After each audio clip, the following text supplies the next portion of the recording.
When you can't physically move all the time, from your area, then you move around in your head. You start changing the scenery in your head.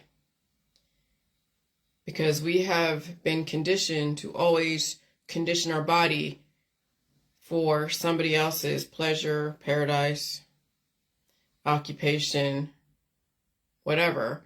And we've been conditioned to go to different places to get a change of scenery because we've been told to stay cured in our politics, in our religion, and in our science dogmas.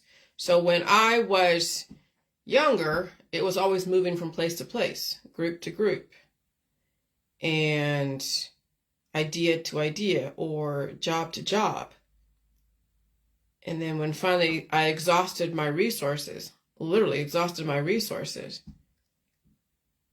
then when I stayed put and stayed rooted in a marriage and worked that out, stayed rooted in an area like Canton, Ohio, and I wasn't going from group to group, person to person, bar to bar, or town to town. It was then moving in my head, moving ideas around in my head, and experiencing the world in a very different way. Studying ideas, looking for patterns, paradigms, connections, drawing out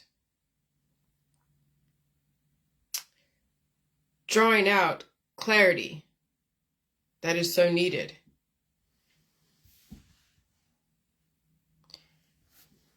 And so, yeah, that's where the genius is when you can finally stay in one place and move around in your head, toss around different ideologies, different thought processes. When you're not rooted in just one lifestyle and just one belief system and just one political dogma. And that does take releasing demons. That does take a lot. And so when people have a hard time releasing demons, they just try to escape their situation, escape their home, and they're off in some other town. They're off in some other experience. They're off in some other country.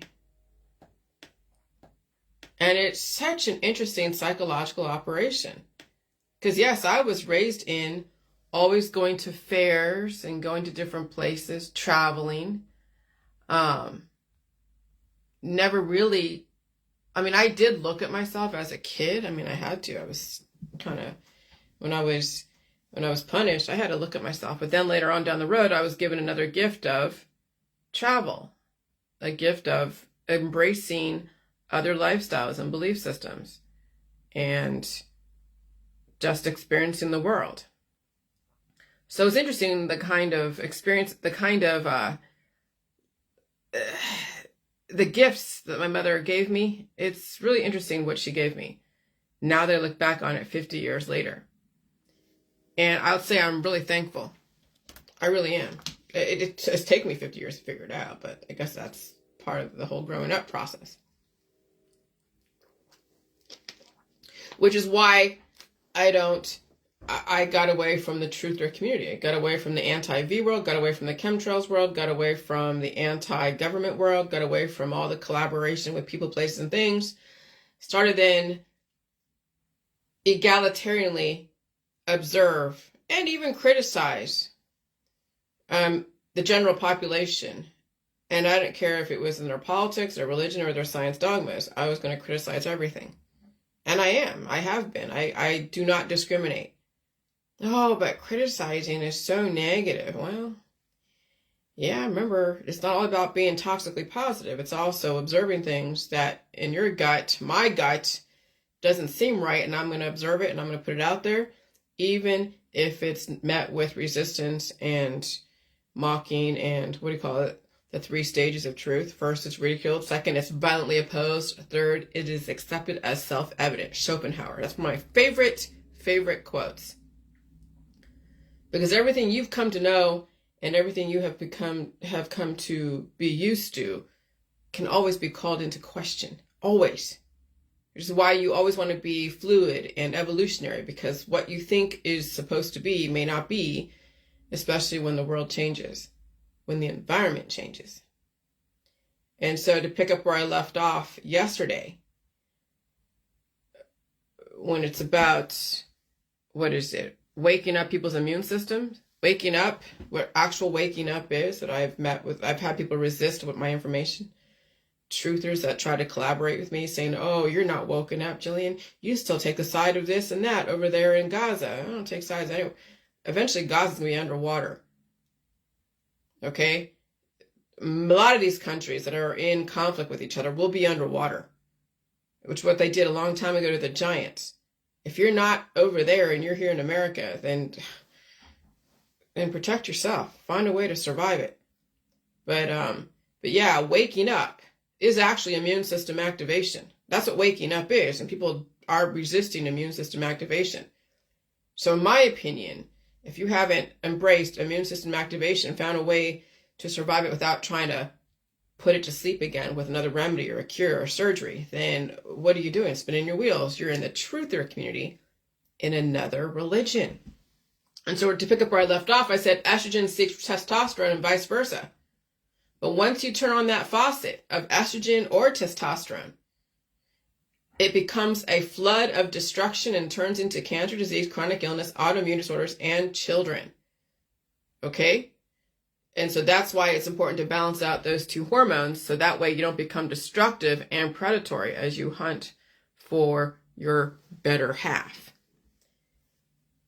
And so I also said, the government never once told me food was poison. So I'm not anti-government. If anything, I'm actually really happy that I was able to sit with my disease and sit with eating all the food that I needed to, have access to food. And no one was coming in and telling me I should only eat, one bar of ice cream and one helping of spaghetti. I'm so happy my government didn't come in and tell me to take something for the pain and suffering that I had when I was really just laying on my deathbed a couple years ago. And the only time they came into my world was when I was trying to save my animal, and they weren't sure exactly what the hell I was doing. So I explained to them, and they were fine with it. Okay. And then I put my animal down because she never died again in my presence. The veterinary system destroyed my animal. Literally in the beginning and also at the ending. So I can actually claim that I never destroyed my animal. It was destroyed to begin with, and it couldn't handle the changes. But that was a hard lesson. So the government never once told me food was poison, but warned me there was more life or viruses or food recalls because most of society resists life and evolution, so they cater to the lowest common denominator. If a lot of society cannot handle life, they don't know how to release it, and they can't afford to take on salmonella or listeria or anything else, then the government's going to say, hey, we have a food recall. There has been a pathogen, foodborne toxin is in this food. They call it toxin because they are referencing most of society who can't handle excessive life and cannot release it in the way that it is balanced, and so they have to recall the foods. The government never once withheld food from me. The government never once took away my pain when I was in pain. They left me alone, except when I was taking care of something else, a dependent. Whether it's an animal, if I had a child, they would be looking to see what I was doing. And so, yeah, they left me alone. And again, the only time they're in my world is if I have a dependent, whether it's my husband, a wife, a dependent, anyone in my house that I am working with or whatever.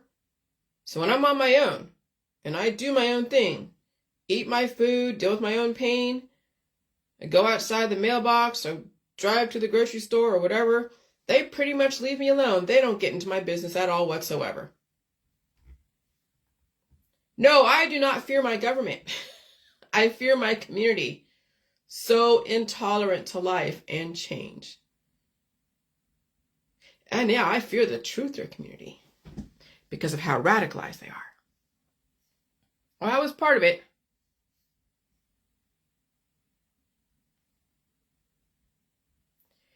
And so on top of that, to piggyback on top of that, because you see now my streams of thought, a society not conditioned to suffer to live, only conditioned to suffer less and die, will welcome a died suddenly scenario. At least they're not suffering, right? Count the be lessenings. A society addicted to pleasure and paradise and feeling good all the time, never want to suffer, will welcome a died suddenly world because that will end their suffering.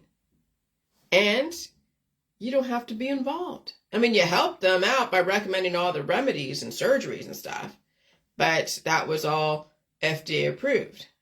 It was sanctioned by the government. Okay? That's why all your rest supplements and remedies and things must be FDA approved for the intention. But again, you can't legislate morals and you can't stop people abusing things out there that are meant for one thing and they use it for something else. So again, the government can only regulate so much. Activists, you had nothing to do with it, really. You tried your best to help people. It is out of your hands. Now it's conditioning yourself to expect it. What is it? Well, die suddenly. And deal with it. What is it? Die suddenly. Without it, what is it? Die suddenly. Destroying you. That's the only way society will save itself. But you also ask society to condition you never to suffer or feel anything like pain or suffering. And you want it to feel good all the time. And that only lasts so long. When it's all about pleasure and paradise, society goes into moral decay. And the system has thousands and thousands of years of history to support that concept. And so all of us, you, me, whatever, only know a very thin slice of history. And even different history you reject and resist. Now, not all of you. Some of you have read other storylines and didn't stay with just one storyline. You saw them all and you figured, okay, well, there is some kind of similarity with all of them. I'm not going to take a side. People do. I mean, I have. You saw it. I mean, I was raised Jewish, so I definitely took on the storyline of the Old Testament. And yeah, I mean, if you want to put a beginning and an ending to something, yeah, you can start off with the 5 books of Moses and end up in the New Testament and Christianity and all the offshoots. Okay, that's a linear way of looking at things. But we know that our world isn't really linear. But relative to what we know, what we've been told, at least 6,000 years, but not maybe so much more, that we were given a very linear version that does start off with the Jews, then the Christians, and then the Muslims. Okay? But does it really start off with the Jews, or was there something else before the Jews? That was 6,000 years ago. We know there's a lot more history to humanity than just 6,000 years. So, but you know where I came from. I did come from a bias. Doesn't mean that is the ultimate truth. It's just one truth that you can try on and embrace, or you can realize there's a lot more than just 6,000 years of the Bible that could be considered. And so you only know one very thin slice of history, and even different history you reject and resist and purposely put your blinders on. You can't feel sorry for people who put their blinders on purposely. That's why you don't want to wake up people who are not prepared to wake up. They can't handle immune system activation, and that's the first sign they're not prepared to wake up. They get treated to death. And they signed on the dotted line. I don't fear my government. I fear the people who are anti-government, whichever side they think is the enemy. So I just stay home and stay safe. I let you all fight it out via microbes, climate change, and pleasure. Believe me, I don't want to feel good 100% of the time. I mean, I'm feeling really calm right now. I got better sleep, but I was up at 3:30 this morning. I had to take a nap yesterday. Okay. It was a little bit of a pole shift for me. I want to know I have the capacity to push out the demons when it's necessary. I don't ever want to be numb to my survival. Ever. I already woke up the world and they hated me for it. It's not worth waking up the world because people will attack you for destroying their illusions. So I just stay on my Facebook. I mind my own business and I make my observations and I don't target anyone specifically. I don't go on their page and talk smack to them like people do to me because I didn't embrace a collaboration. I don't go and try to change people. I just stay on my Facebook and just do what I do. And I don't say any specific names. I don't say any specific religions. Because they all have their own dogmas and their own pluses and minuses that you'll figure out whether, you want to embrace those or not. I don't play in the politics. I don't go after, I don't say Biden is bad or Trump is bad. I say it's all psychological programming. You have your Satans and your saviors playing a part. And people play those parts very well. And you can think about like reality shows. They take what is naturally occurring in the environment that is organic. Nothing really is organic, but it's all relative, right? And they influence it. They bring people around to influence it and do this and do that. They do things to make you react. The system does things to make people react. The system does wars and things so that way you're like, oh my God, this is so bad. And they're watching things happen in other countries. And they're traumatized here in America or other places. And now they're reacting. Now they had just been triggered into reaction, into activism. We're not realizing that probably 50 years from now, it's all going to be done with anyways. A lot of things are going to be underwater, just like Atlantis was. When society goes into moral decay and nobody can really get along and they're all fighting amongst each other, what's the system to do except drown out the cacophony of conflict that you're seeing all over the internet and all over the world? And you just hope you'll be the one to survive. And so I just stay on my Facebook. I'm on my own business. And I make observations and you get to make the choice. And no one's bullying you or browbeating you into change. And you can always block and delete me. And I will still respect your choices. I mean, I don't care what you do or think. Just stay in your world. I'll stay in mine. So it's kind of funny yesterday when the internet went out. and I see it like all of a sudden it's signing me out. And I'm like, what the hell? I'm like, oh, I didn't click on any links. I don't talk to anyone. I don't do it. I delete anything that looks foreign to me. And I'm like, how the hell is this happening? And I'm like, oh, okay. So the system is getting prepared for something. Who knows what? But I always go to down detector. So those that are not really hip with all the different ways to see what's going on in different avenues, just go to that website, Down Detector, and it shows you all the different sites that go through their ups and downs. And you'll never really know what the origination is, why, but it's kind of funny. Because I thought I seriously was getting punished or my trolls got caught up with me or they were going to just, I don't know. And I called my husband. I'm like, Jason, go look at your internet before I freak the fuck out. And I did go on YouTube for a minute and I just deleted that YouTube live video because it wasn't just me. It was a lot of other people. And so, if you thought that outage was bad yesterday, imagine when it's far longer with other areas blacked out. So you can only imagine when if there's no internet. It's not even just Facebook. What happens if there's no internet? Oh my gosh, so many things. But I don't know, would that actually happen? Well, you figure out how much money was lost. Not that it really matters because money is whatever, and so you can only imagine what things are attached to, what people's lifestyles are through social media, through the internet, commerce. And I don't know to what extent the system will,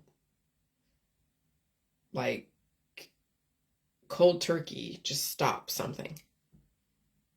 I mean, that's right there, these little outages here and there, whether it's AT&T or Verizon or even Facebook, if that's like a transition to an eventual stoppage and a reconfiguration. And I'll tell you, when you go through a purge process, and certain things that you had going on that were aggressive and they just stop, I mean, it's a nice welcome relief. But if it was like pain and suffering, but if it was like your heart or your lungs, well, on that side of it, when your vital organs shut down because there was no transition to redirect and it's like it died suddenly. Yesterday was like it died suddenly for about 90 minutes.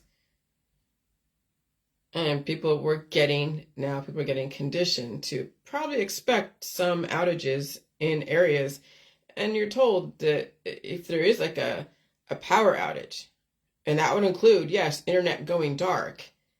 Well, do you have water? Do you have food for at least 3 days? It could be more, who knows? But those that live in like the Sierras and places near the coast, yeah, your outages could be, your blackouts and pitch black could be longer than just 3 days.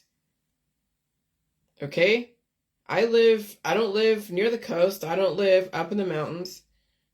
I mean, tornadoes, yes, there's always a scare of that, but so anyone could be dealing with a power outage longer than 3 days. But the best case scenario is just a power outage and your house is still standing and there's no craziness in your streets. The worst case scenario is, in the Sierras or near the coast, or a major tornado coming through and leveling your town and you're stuck in a basement covered with all the debris above you. So just think of all the worst case scenarios in your area and figure out what you think you can handle. And hopefully you don't have too many things you have to take care of, because that would be crazy. But you know how this shit goes. All right. So as far as, yesterday I looked a little crazy and I knew that. Some days I look relatively balanced, and you saw the pictures of me when I was out there on the lake. Maybe if I didn't block you. And I looked relatively balanced, maybe even a little bit pretty. Okay? I don't want to say beautiful. I mean, you could say beautiful, but I looked relatively okay. Yesterday, I looked crazy because I'm releasing the demons. My arms were hurting. It was Tuesday. And Monday was, my arms were hurting. I was getting over that yesterday, so I took a nap after all that craziness with the internet. And so I knew I looked swollen. All right. And I also knew what I looked like many years ago, and even a few years ago when I was doing the Jilly Juice and I lost a lot of weight. Some of you are still attracted to some of the old pictures. And I can see those that like certain pictures that I've posted from the past. And other pictures, you're like, yeah, okay. And even some of the comments. And people will think that, oh gosh, since you don't look like the hot chick you did a couple of years ago when you had no weight on you hardly, or even 20, 30 years ago, that now you're unhealthy and you don't have a lot to offer and you have some kind of weird neurological disease. Because I know the things that I say that conflict with people's lifestyles and belief systems and the religion, that they think I have some kind of issue. Mental issue. And I understand whenever someone says something that's conflicting with your belief system, you think they have mental issues. Okay. And so I liked a mid-century modern group that posts pictures of either humans or architecture. Because I like mid-century modern. I really like the old architecture from way back when. And they posted a picture of a lady that looks like someone from the 1940s. It says beautiful but dumb. And I'm thinking like, yeah, the golden age of Hollywood when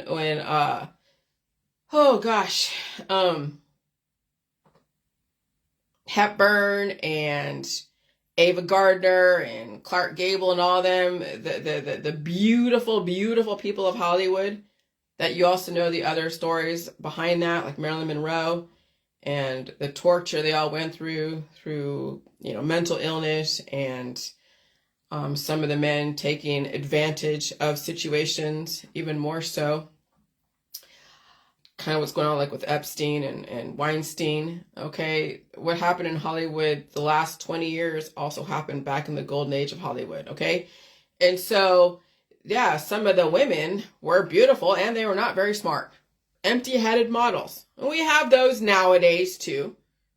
We have empty-headed models, empty-headed chicks that they look hot, but that's pretty much all they can offer is a family, because they can procreate, but there's really not much going on in their head. And so beautiful but dumb. Beauty is what got you in the door. And I could actually, back then, in my 20s, I would have been one of those empty-headed chicks.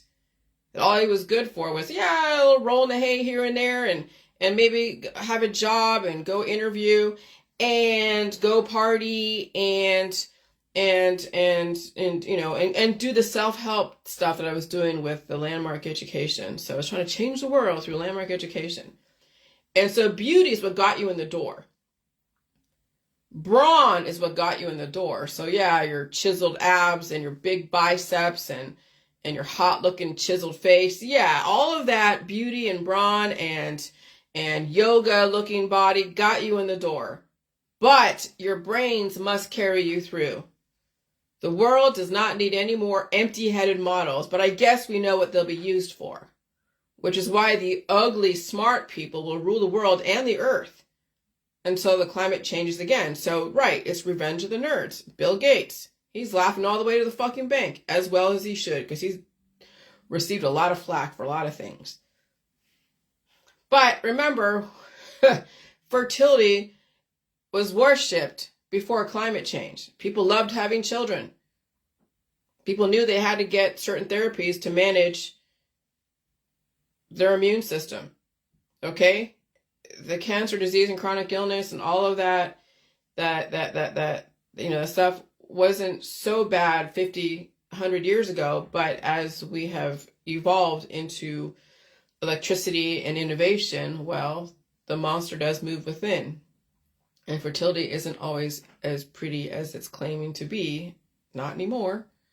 All right? So, what do you mean by ugly, smart people? When I don't say that I'm beautiful. I'm not saying I'm ugly. People could think I'm ugly, and I understand that. Because I don't have the skinny face, and I don't have the lipstick, and I don't wear the clothes which show my boobs, and I don't wear the clothes that show a flat belly, and I'm not using my assets to get by. Now it's purely my thoughts and my writing is what's giving me the satisfaction versus, and also the resistance, but also it's giving me, a pathway to evolution that I'm not using my assets anymore. Yeah, it got me in the door with my husband, because what else do you have to offer on the internet when you still have to evolve, and the only thing that you worked from is your looks? Okay, that's what gets you in the door, but your brains. Because I'll tell you, with my husband and I, he's all about his brain, but he's a man. Men can change, and men can get bigger, and men can do whatever, and they don't really get ostracized for it. It's the women that when they start changing, then they become disposable to whoever just relied on their looks. Women become disposable. So women have to really offer something more than just her body. Because even the smart women who go to college and start changing, they don't always stay in their marriages either. Because the man wants something. I mean, he was already spoiled with your beauty and brains. When the beauty goes and just the brains, then yeah, they don't mind the money, but then they're off with their secretaries. They're off with somebody younger. And that's what you see all over Hollywood. Okay? Which is why the ugly, smart people will rule the world and the earth until climate changes again. Remember, beautiful only lasts so long before the environment works against a certain programming. You can't work against change or you will supernova. Remember, resistance is futile. You see women resisting the change. I don't even want to say the aging process, just the change. They even call it the aging process, so they're getting Botox and plastic surgery and all the speed them up type of supplements to then burn more fat so they stay so skinny. And of course the filters on the cameras give them the more of the smooth look, and then the makeup and all that. So you see all over the internet. Never underestimate what people look like. Beauty does not always mean brains. And if you have both beauty and brains, it's temporary. It doesn't last forever. Because remember, standards of beauty in our society is youth and vitality and smooth skin and really like skinny body, skinny face. Everything is chiseled, almost as if you see the bone structure with hardly any adipose tissue, hardly any collagen, but just enough. And when you're missing the collagen and things get saggy, then you're getting the injections. Beauty is what got you in the door. If no one knew anything about you, then your beauty is what will attract them to your message. You better have some substance behind your message. And then you can evolve because they know where you came from.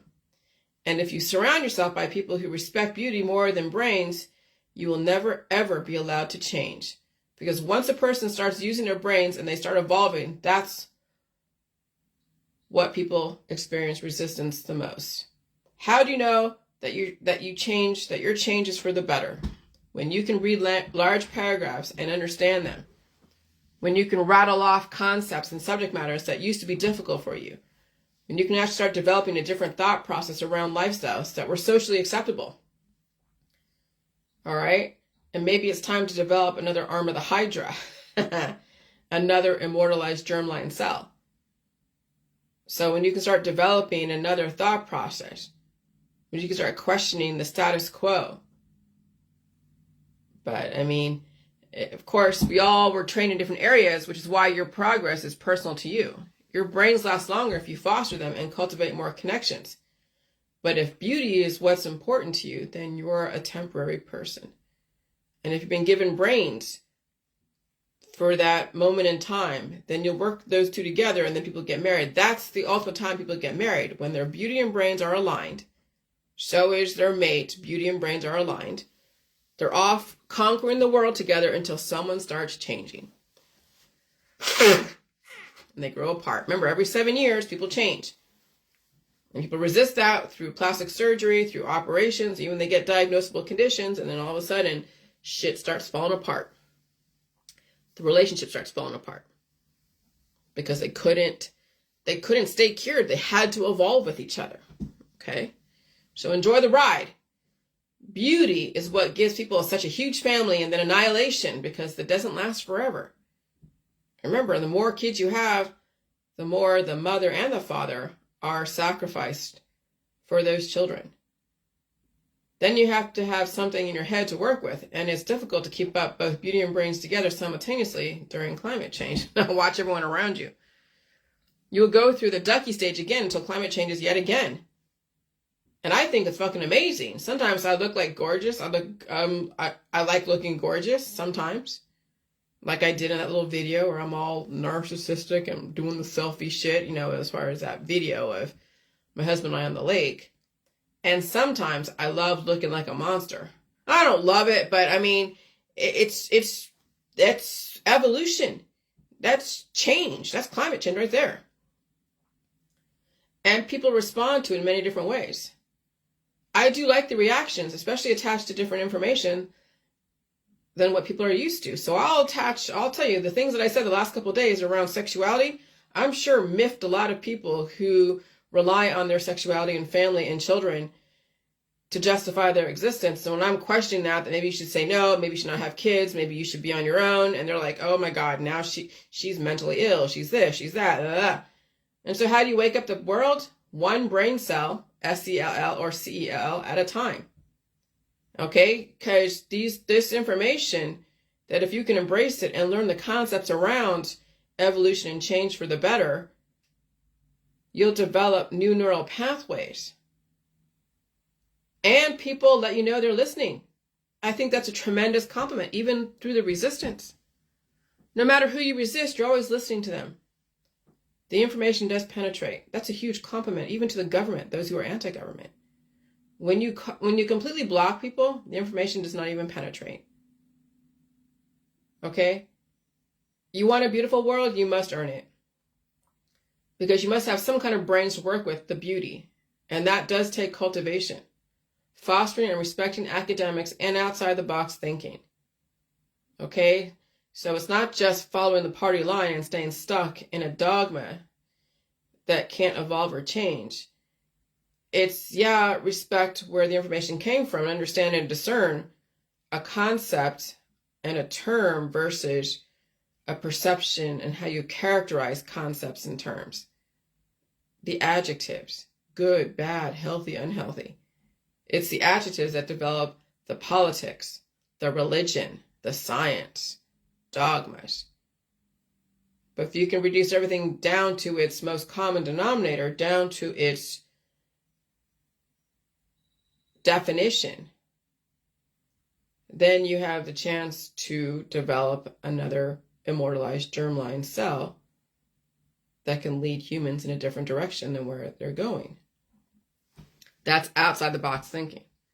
Empty-headed models are the thing of the past because that's a suffering. Once the beauty goes, they're disposable. Which is why women fight to stay beautiful when there's nothing else going on. Cultivate your brain. It should last longer than everything else. And maybe you might stay alive and relive your glory days later on when all the conditions are right. Okay. So beautiful, but dumb. And that's a lot of women out there. I won't say who. And so, when I was going to the Diet Suddenly groups and they're talking about the whole Facebook outage and everything, and they're just like, oh my gosh, remember Leave the World Behind? And I'm like, oh yeah, that's right. So there was a blurb in that website that was giving in, their perspective of Leave the World Behind. And I'm like, this is so perfect. The first stage is isolation. Now, I remember as a kid, I was isolated a lot when I didn't conform. So I recognize isolation. And then the pandemic. The pandemic was the first beginning of the isolation. The first stage was isolation, GH explains. Disable their communication and transportation. And that's 15-minute cities. Okay. Make the target as deaf, closing of the ears, dumb, they don't say anything, speechless, and paralyzed, cured. As possible, set them up for the second stage, synchronized chaos. So as you can see, people are closing their ears to information because they don't want to hear anything new, even the truthers. That when you go outside of their party line, they're closing their ears. Some people don't want to say anything. So they become speechless. They say nothing. And paralyzed, and so they're cured. They're taking their remedies, doing their surgeries, trying to just stay in their world that's so homogenized, being fed the same story day after day until they're forced to change, and sometimes they don't survive it. And then set them up for the second stage, synchronized chaos. And this is where I was like, oh my gosh, chaos. See the whole chaos theory? Chaos is organized because there's always a catalyst. There's always a catalyst that has a choreography and alignment. Because right now there's order. Where does order come from? Because it was catalyzed. It was choreographed. The whole 1950s was choreographing suburbs, the cities, the medical, holistic system, even choreographing how people were going to die and how they were going to embrace it through politics, religion, science. Synchronized chaos, terrorize them with covert attacks. So you had the trolls. I've had people that I don't even know if they were government or not, or they're organic or synthetic. But they had blank accounts or troll accounts. You didn't know who the fuck they were. Emails, addresses, you don't know who the hell these people are. So you have terrorize them with covert attacks. Well, that was the whole Jilly Juice World and all the trolls. And misinformation. You had conflicting concepts. So you had the hyponatremia and the hypernatremia. Okay, you have those that are like, oh gosh, you need the salt. And oh God, you don't need that much salt because of whatever issues they had.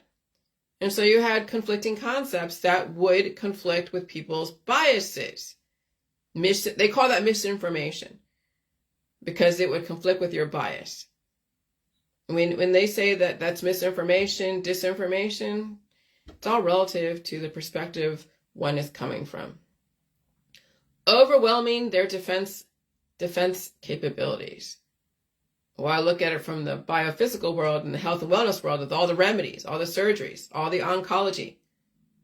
So when the climate changes and people's immune systems wake up and the opposing forces wake up and do what they do, you're overwhelming their defense capabilities by saying, oh gosh, now it's another remedy, another therapy, another oncology, another operation.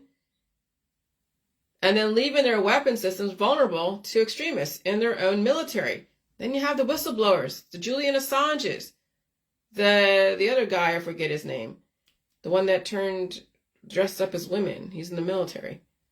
You had all the whistleblowers, Judy Mikovits, leaving the weapon systems vulnerable to extremists in their own military. You can call biotechnology as a military. You can exchange these pronouns, for something else. And so, then you have the age of the whistleblowers. And of course, early on, 6-7 years ago, oh my gosh, all the holistic doctors are dying at the hands of Big Pharma. Okay, so you had those storylines that people were like, oh gosh, and they didn't realize people were dying from their own remedies, from their own protocols. And then you had someone spin it and say it was Big Pharma that did it. Well, I guess technically, yeah, Big Pharma is also overseeing the holistic world. But you all embraced remedying away, putting to sleep your immune system because you resisted immune system activation. And then without a clear enemy or motive, people will start turning on each other. That's the truth-teller community. And that's why I wrote about why I don't collaborate with anyone. Because it all began when I first started the Jilly Juice World and the group. My moderators loved me until I put my foot down on something, and then they hated me and they became my worst enemy. You see how shit can switch just like that? You know who most of my enemies have been? People I used to collaborate with. They wanted to use me as their platform. I said no. I get tired of the drama. I would block and delete. And that's everyone. Everyone that I was collaborating with. I don't care if it was on Dr. Phil or before that or after that. They get butt hurt and I'm the enemy. And I don't even want to, some people say, they're like, they're not the enemy and they want to be part of the JJ world and all that. And I unblock them. And then they're right either in my inbox or they're on my page posting everything, directing the conversations. And they're constantly commenting to such an extent where I have to read their huge, long paragraphs of stuff that I'm like, what the hell are you trying to say here? Posting links and posting this. And it's like, okay, I'm done. I know you want to commandeer the J world and you want to influence it. And you think that since, I gave you the allowance to listen to my information, that then it has to be quid pro quo. And then you're forcing me into a collaboration because you gave me the allowance to be in your world. And people have an expectation because they gave you their attention. So they expect you to take their attention. And that's the manipulation of the truther community. And that's why I walked the fuck away, because I knew exactly what I was getting involved with. It was a loose, unofficial quid pro quo contract of collaboration that I'm done with. All right? So they get butthurt and then I'm the enemy. Fucking perfect. That was the intention. Stay on your own platform. Don't collaborate. Because what if you have a different message? What if you want to change, right? What if you evolve? You won't get the freedom to. That's why you stay autonomous. So you have the freedom to change and evolve. And as soon as you go into a partnership with someone, you have to fight to change. You have to fight to leave drama if they bring drama into your world. It's not fucking worth it. If done successfully, the third stage would happen on its own.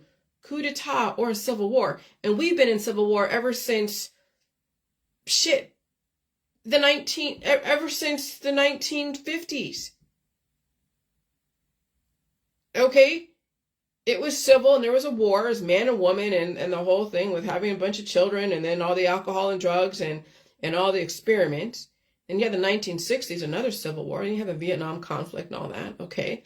And then after that, in the 1980s, there's still a civil war. Then the politics of, of Democrat, Republican. And so, yeah, if done successfully, the third stage would happen on its own. Civil war. Now go look at your Facebook. Look at the politics. Look at all the religions and look at the science dogmas. They called it, you're in a civil war. You've been in a civil war for many years. It just wasn't called it that. It was called politics. It was called women's right. It was called religion. You think I'm crazy? The pandemic, the beginning was the isolation stage. Well, it wasn't it was the beginning of, the isolation stage. Yes. I would say, and leave the world behind, the pandemic was the kickoff to the isolation stage. Because even 9/11, that was more of the saying that shit's going to change. We were knocked off our pedestal. You must be conditioned for it because that's how you're going to survive this. And I'm just making assumptions. I can't guarantee your survival. But again, I can't predict the future. Do the best you can. If the internet ever goes out, just read your books in your home, if you have any. Go outside in your backyard. I would avoid large, diverse crowds. Defend your home, which is why I collaborate with no one. I stepped away from the war. I have my own wars to deal with. I'm still a little bit exhausted, but I feel okay. And so this whole thing with the chaos theory. So civil war is intentional. It is a synchronized chaos. All outcomes are the intention. I knew that even back when I was questioning the mortgage crisis and who was in charge at the time. It was Obama. He had to have known. Of course he did. When I realized everything was intentional, even my childhood, that's when I was like, oh my God. That was a couple of years ago when I finally faced all of that. That broke my world, but I rebuilt it. The conspiracy community broke my world, but then My own childhood broke my world. And then going back to realizing why my sister and I were never meant to be close. Well, the system already developed a civil war between us. I don't even say my mother because she's part of the system.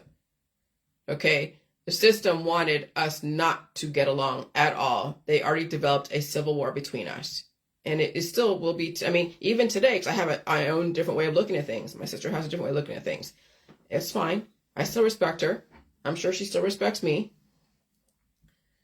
Okay, so when I realized everything was intentional, even my childhood, that broke my world, but I rebuilt it. And I saw why it was necessary. Okay, so all death and disease is a synchronized chaos. There is nothing random in this universe. There is organization even to chaos. Synchronized chaos is a science because catalysts must be involved. It is choreography, like a dance team. You don't live in a vacuum and you aren't the first people on this earth. Synchronization of chaos is a phenomenon that may occur when two or more dissipative chaotic systems are coupled. What is dissipative? Meaning relating to dissipation, which is the process of gradually losing energy or disappearing. For example, a wave that loses amplitude is said to dissipate. So when there's climate change and you have people who are running their hamster wheels so hard because they have to keep up with everything, that's a synchronized chaos. When you're taking all of your supplements, all your detoxes, when you're taking all of your antibiotics, all of your holistic remedies, all of your surgeries and oncology, that's a synchronization of chaos. Because of the exponential divergence of the nearby trajectories of chaotic systems, having two chaotic systems evolving in synchrony might appear surprising. However, synchronization of coupled or driven chaotic oscillators is a phenomenon well established experimentally and reasonably well understood theoretically. There's always an action-reaction. The system changes, you react, you're taking all your different remedies, and then you're still back out there not changing anything. And so that is a synchronized chaos of dissipative systems, of people who don't fucking change and won't change and are also on food mitigation diets. The stability of synchronization for coupled systems can be analyzed using master stability. Synchronization of chaos is a rich phenomenon and multidisciplinary subject with a broad range of applications. You can only imagine. Okay, you have CERN, you have Wi-Fi, you have all the cell towers, yeah, and you have all the chemtrails, and you have all the diets, and you have all the fear and the truthers and all, oh my gosh. Synchronization may present a variety of forms depending on the nature of the interacting systems and the type of coupling and the proximity between the systems. That's the inverse square law. It's how close you are, to each other, to the systems of chaos that causes a chaos, and then you have to eat food. No one's keeping food from you. No one is coming to your house and forcing you to take away your pain. You're choosing to cause dissipative systems to realize itself. You're choosing to run your fucking hamster wheel into the ground because you want to keep up with everybody.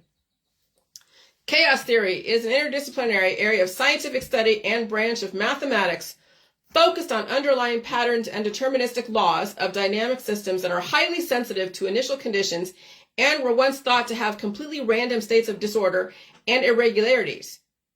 It's not random. Chaos theory states that within the apparent randomness of chaotic complex systems, there are underlying patterns, interconnection, constant feedback loops, repetition, self-similarity, fractals, and self-organization. The butterfly effect, an underlying principle of chaos, describes how small change in one state of deterministic nonlinear systems can result in larger differences in a later state, meaning that there is a sensitive dependence on initial conditions. A metaphor for this behavior is that a butterfly flapping its wings in Texas can cause tornadoes in Brazil. So small little changes. And you change a word in the Bible. You change a little bit of an element in a supplement, which is why you get all the different offshoots. You change the chemistry in a virus, and then you get an offshoot. Then you get an offspring. That's your children. Your children are the butterfly effect. Offspring are the butterfly effect. Chaos is determined on patterns that are established that you don't see and can't see. Why is it chaotic? Because you don't understand where it derives from.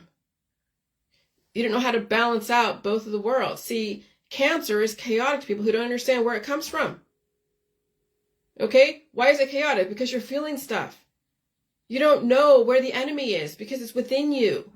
And then you attack the enemy. You attack yourself. And then you cause chaos in somebody else's world because you think they're the enemy. That's the chaos, but that is predictable.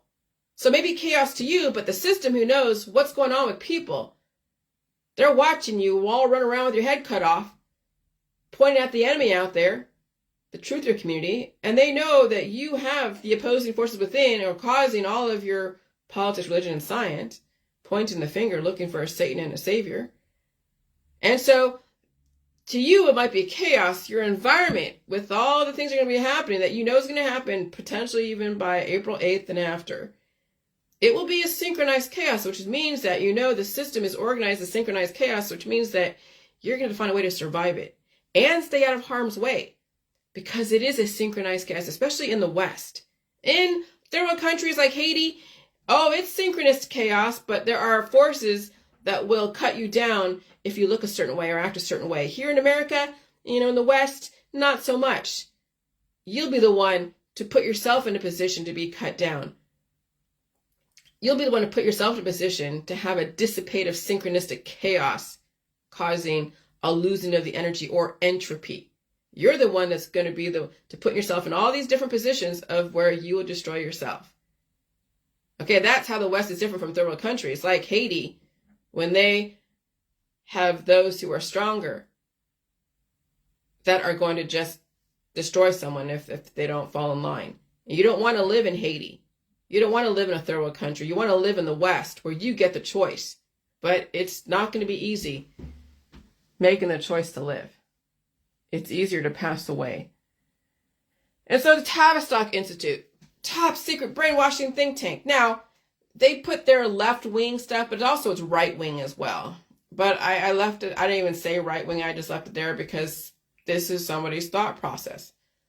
Tavistock Institute was established to wage psychological warfare on the masses. It was founded by John Rawlins Rees in 1947. 2 days after the birth of the CIA, Tavistock has reshaped modern society through an invisible army and shock troops. Virtually every major corporation, university, and think tank was linked to Tavistock. Many social movements of the last century have been Tavistock projects, including feminism movement and radical left-wing and right-wing ideas. Even more, they invented the Beatles, the Rolling Stones, rap, and hip-hop music. Most Americans have been profiled and brainwashed by Tavistock. Absolutely. Absolutely. I mean, we are Britain's redheaded stepchild. We are the last greatest experiment. Okay? And I knew that the whole, 1960s, the sexualization, the drug revolution, the Christian revival, all of that, Charles Manson's, the serial killers. But, I mean, the system has to find a way to regulate people who are destructive. Because before the CIA, we had people and giants that would harm people, enslave them. And so how does the system has to do all these experiments to find the right kind of person and also look for indicators of someone who is experiencing that. And that's why they have to play both sides, because they have to know who the enemy is. And again, it's just like when you immerse yourself into a societies because you want to infiltrate, like those FBI people during the mafia days. They had to play the part. Those that infiltrate drug cartels, they got to play the part. And you have to, and you almost have to be like them, of course, to pull it off. Okay. And so you got to look at the bigger picture. I mean, it's hard to look at the bigger, when you're looking at stuff that goes on over there in Gaza and you hate watching all the death and destruction, but you're here in America, safe and sound. Yeah, they want you to react. They want you to take up, and defend someone that you have no power over, because then you'll be distracted, taken up for somebody else, and you won't protect yourself. And I'm watching these people on Facebook who are always posting about these conflicts in other places, and other people who are countering them, trolling them, I guess. And they just get mired into the debates, and the thread goes forever. And they're spending their time saying defending or offending, but they're steadily just spinning their hamster wheel. And they keep spinning until one day they won't have anything left to spin, and they're done. And the conflict is still going on. There is no change in that area. And if there is a change, it wasn't because you did it, because it was meant to change over there. But then down the road, when you look at the Forbes map, the future maps, the doomsday maps, and a lot of the places in the world that are in conflict are underwater, what was it all for if they're not going to exist in the future? So if you have Palestinian that is here, you have Jewish that is here, and you're in America, count your fucking blessings. You're not in a third world country defending yourself. And so that's why I don't collaborate with anyone. Collaboration, friends, family, loose partnerships, antigen antibody programming. What once was protection, now you must be protected from. And so I look back on the last 50 years of my life, and I often wonder why I did not turn into a groupie. Well, I can see quite clearly why I never stayed stagnant in a political dogma, religious dogma, or scientific dogma. I never chose a side. Yeah, I was raised Jewish, so I came from that perspective, but I still am not like going to temple. I like the memories of the foods and the holidays, but it's not like I'm coming from that point of view that I must now defend to the very end, even if my own religion is doing wrong relative to people's perspective. But I did defend it based upon the linear timelines that I adopted for a minute to understand the perspective of other people. Because remember, I had a timeline on the back over here on my wall, but even though I posted about the Old Testament, there was also 20,000 or 200,000 years prior to the Old Testament that existed. Okay? So no matter what timeline you come from, it's still very small, and it's very linear, and there's probably a lot more history and things you don't know that happened before you thought was the beginning. When you think of the beginning, it's all theoretical. Beginning of what? From when? Nothing happens in a vacuum. It was a reaction to something else that you're not aware of. That's the blind spots that people don't even realize that they're working from. Okay? So I look back on the last 50 years of my life, and I often wonder why I did not turn into a groupie. Well, I can see quite clearly why I never stayed stagnant in a political dogma, religious dogma, or scientific dogma. I always wanted to change and make better whatever I came into contact with. Not everyone I was in contact wanted to be better or change or so, and so I moved on. Okay, I was always, when I went to different places as a temp or a new hire, I was always trying to change the systems that were in place, make it better, organize, do this, map out, whatever. I guess I wanted to use my brain. It's tough doing the same repetitive shit over and over and over again. What if I could help make it better? What if I can improve it? Well, that's not my place to do that, but that was always my thought process. Improve myself, improve the world, improve everyone around me, improve and give people opportunities, teach them something, even if they don't want to be taught, ram ideas down their throat, become like a proselytizer, a religious fanatic of improvement. Okay? And so I moved on. I have said time and time again, in the Jilly Juice World, it will be your friends, family, loose partnerships, politics, religion, science, dogmas, people you surround yourself with will be your greatest accomplishments and the worst enemies. Why, Jillian? What if you wanted to change? What if you wanted to do something different? What if there was more to the story than what your collaboration knew? And maybe your collaboration with the people did not want to offer more to the story. So when I wanted to change from the pink salt to the white salt, I got so much pushback from that. Well, why did you change that? Well, because I wanted to see how aggressive the white salt would be versus the pink salt. What would be the change when you minus the pink minerals? People didn't want to hear that. They're like, no, we can sell it as the pink salt. The white salt is a hard sell because all the people who are like, who are organic would have an issue with you changing that, Jillian. And so I got a lot of flack for that, even from my own people. And when you have to fight against your own people because you want to change, because you want to see something, you want to test something out, yeah. Is that really worth it? Why would people stop someone from changing? Because it would get in the way of market share and dilute the message. Businesses are only successful when they stay on target with their message that cannot diverge at all whatsoever. Then your truth becomes a business, and people get greedy. And that's what happened in the J world early on. People got greedy. And you saw how greedy, and even myself thinking, oh, I'm going to make $1 million, and I'm going to be so famous, and I'm going to go on Dr. Phil and change the fucking world. So I had pie in the sky hopes and dreams that I was going to be famous, and I'll make $1 billion, and I'll fly off and jet set and change the world and go to Peru and go to this place and go to that. Yeah, that was deceptive. That was never going to happen, because you had to feel the pain and suffering, and you can't sell pain and suffering and make claims and guarantee anything. Sometimes people's storylines are taglines in a marketing program. They can't afford change.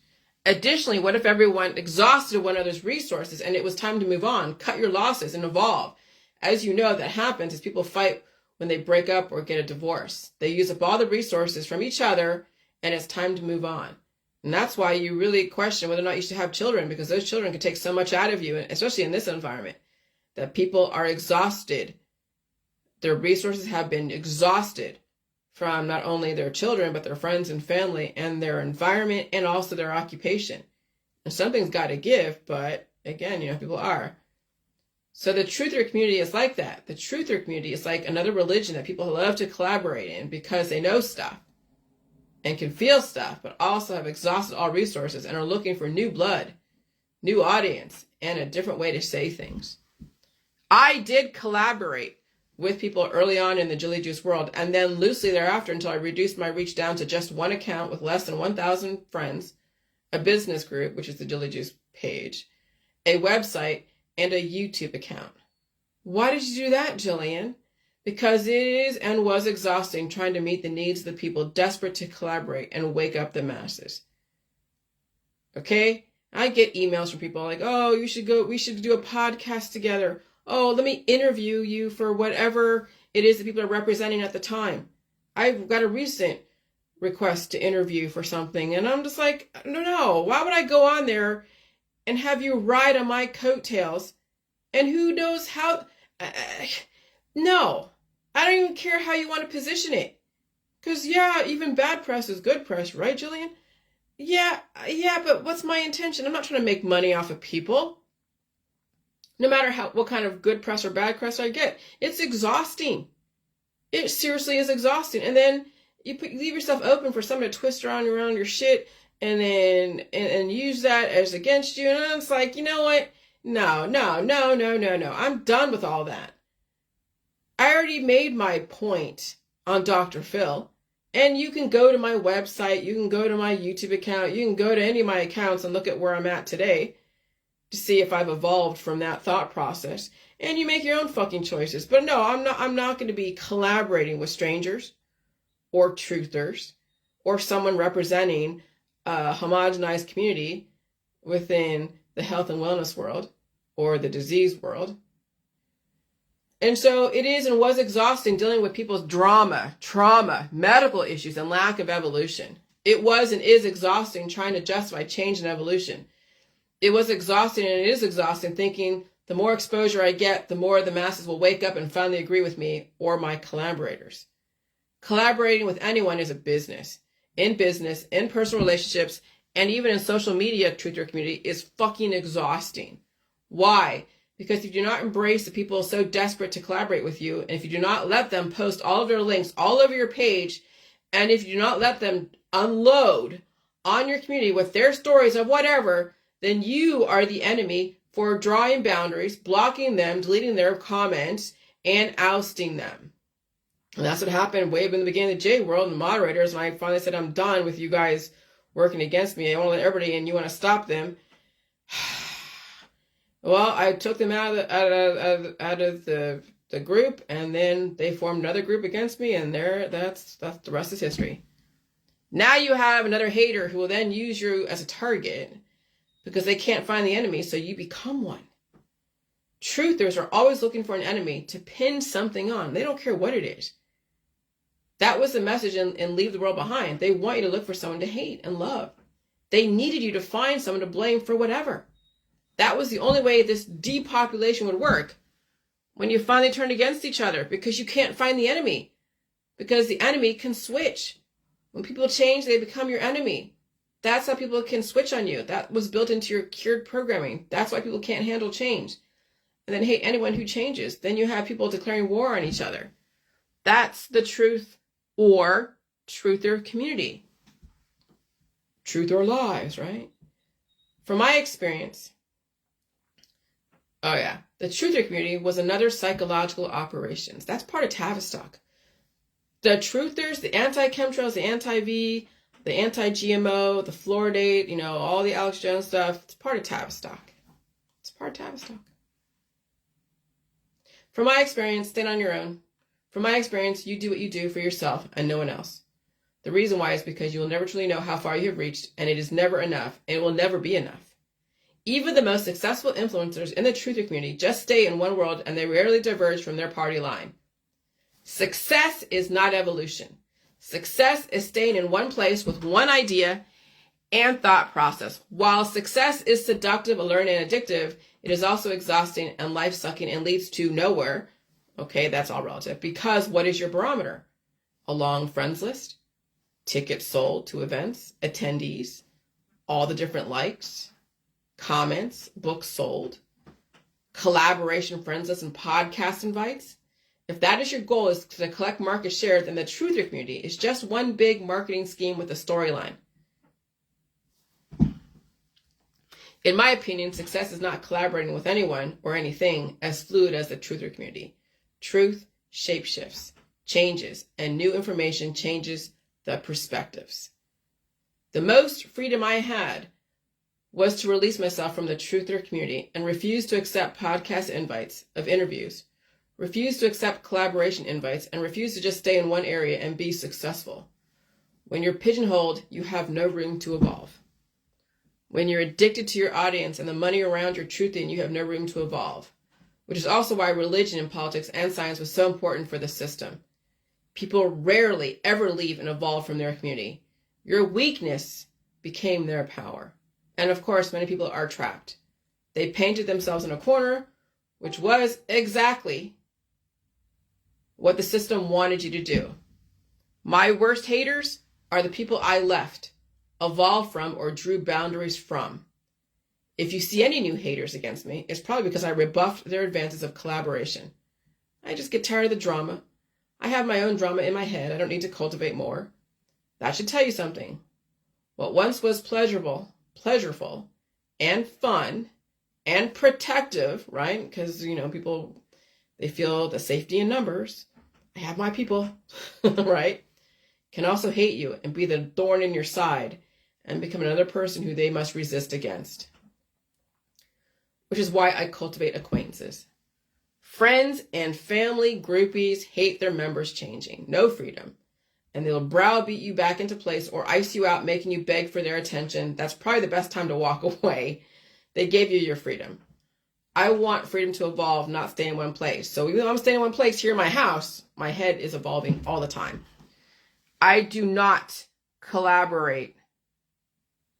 I do no collaboration unless I am in an ironclad contract. That's my marriage.